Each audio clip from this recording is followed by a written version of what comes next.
questions that have come to me as being very, very pertinent to this time.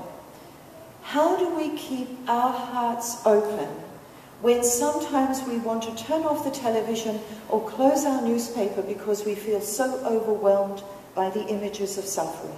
We were just reminded of other situations. We know that the temptation is to think, there's another, and another, and another, and how can I even bear contemplating it, never mind being part of it? How can I continue to remind myself that I am part of this human family, whether I'm in the foreground or the background? How do I remain alert and sensitive to each new catastrophe when one replaces another in the headlines? You know, this is awful, awful temptation to think this is the tragedy of the day and to let others be forgotten. And the other question that is surely haunting all of us, what do we owe to those who are suffering most?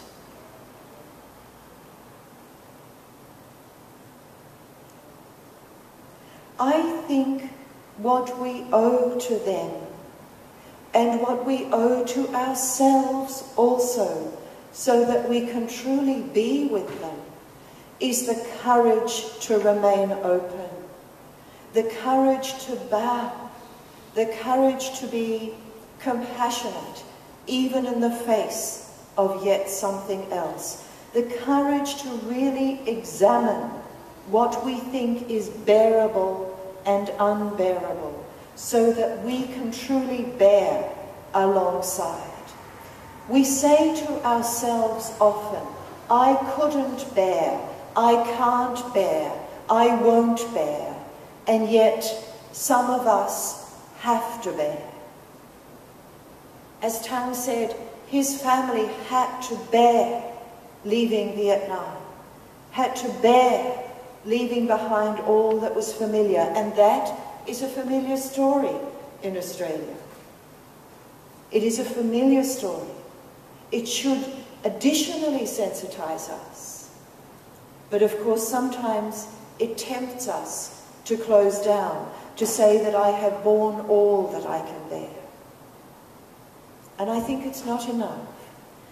I think if we want to embrace one another as members of a single spiritual family, we have to enlarge what we can bear in order to diminish the pain of what others are bearing. And there are a number of ways that we can do this. In that beautiful poem that Jolyon read to you at the beginning of the service, Anne Hillman says, we stand at a new doorway, awaiting that which comes, daring to be human creatures, vulnerable to the beauty of existence. And we know that in the beauty of existence there is also transience and there is also terror.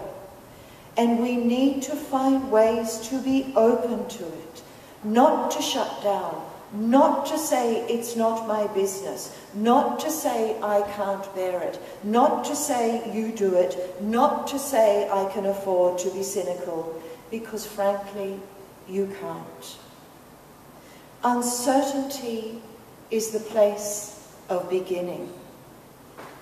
We live in a time of uncertainty because time always brings uncertainty. It is only in the realm of timelessness that there is any kind of certainty, and that is the realm from which we bring our courage. When we tune our minds and hearts to the realm of soul and spirit, we find the courage to be present to one another in what is unbearable. Hope is essential here. Hope is a spiritual quality that keeps us creative and alive to our aliveness. And hope is expressed primarily through compassion and connection. Abandonment brings despair. Connection and compassion reignite hope over and over again. So when each of us is thinking in our own way, according to our own calling, according to the calling of our own heart, experience, mind, culture, framework, when we're thinking about how can I help, let us start from that place of the cultivation of compassion, the cultivation of connection, so that we are neither disconnected from the so-called other, our brothers and sisters, nor disconnected from the spiritual power that is within ourselves. Then each of us will express it in our own way. Some of us will express it through the giving of money.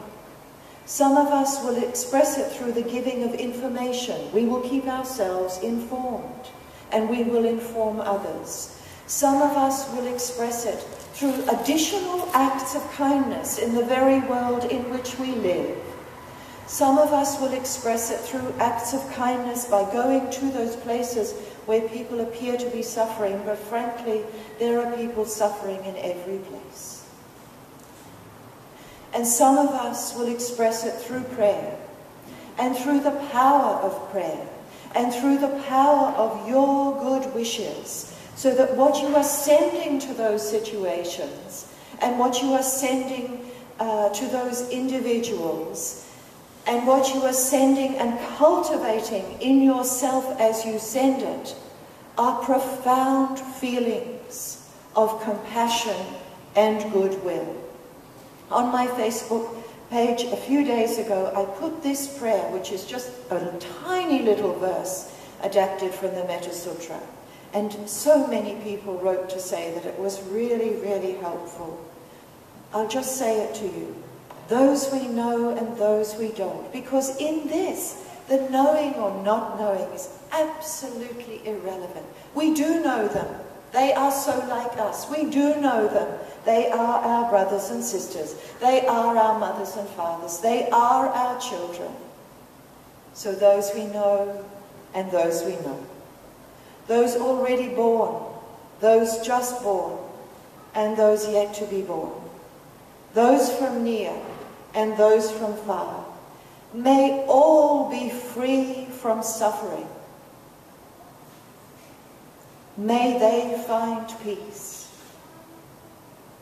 May we offer peace. May they benefit from the kindness of others. In this dance of life, we play so many parts. Sometimes we are the others who need the kindness. Sometimes it is our privilege to be offering kindness to others. This is not a dance in which you will always play the lead or the follower. On the contrary, in the course of a single hour, we can play giving, receiving, giving and receiving. And we need to be so aware of the gifts of giving and the gifts of receiving. Kindness, consideration, prayer, thoughtfulness, and especially hope that this situation not only will resolve, but that people will know that their lives matter, that their situation matters, not just to their village, not just to their city, but to their whole global family. This is the currency of our shared spiritual existence. This is the beauty of our spiritual connection. This is what we can afford to spend and give lavishly and more lavishly and more lavishly still. Those we know and those we don't. Those already born and those yet to be born. Those from near and those from far. May they all be free from suffering. May they find peace. May they benefit from the kindness of others. May we also know kindness and peace within ourselves.